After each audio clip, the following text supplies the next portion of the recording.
Now we have another, that is capacitors connected in parallel. We have three capacitors, that is C1, C2 and C3. These are connected in parallel. We can say that the capacitors are connected in parallel when we proceed from one point to another point different ways. We have so many ways to proceed from one way to another way, or one point to another point. Here we have three capacitors C1, C2, C3. Okay.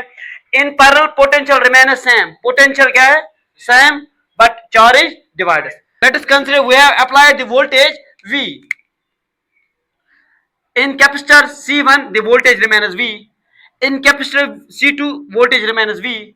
In capacitor C3 voltage remains V, because parallel में voltage same रहते हैं, ठीक है, but charge divides. If we have applied Q charge, this is Q1, this is Q2, this is Q3, ठीक है.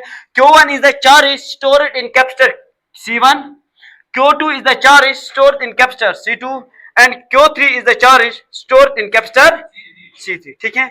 So we can say that Q is equal to Q1 plus Q2 plus Q3.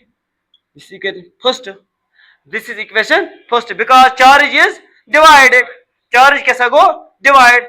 So we know that V किसके बराबर है? Q divided by C, which implies that हम ऐसे लिख सकते हैं V into C is equal to Q, और ऐसे भी लिख सकते हैं V C1 is equal to Q1 लिख सकते हैं, because potential is same.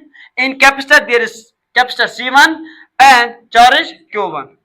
V C2 is equal to Q2, V C3 is equal to Q3. Put Q is equal to C VC, Q1 is equal to VC1, Q2 is equal to VC2, Q3 is equal to VC3 in equation first. We get VC is equal to VC1 plus VC2 plus VC3, which implies VC is equal to V तो common आएगा, इसमें रहेगा C1 plus C2 plus C3. V cancel हो जाएगा. C किसके बराबर है? C1 plus C2 plus C3. This is the required expression. That is the net CP. P means parallel. The net capacitance of the capacitors connected in parallel is equal to sum of all the capacitances.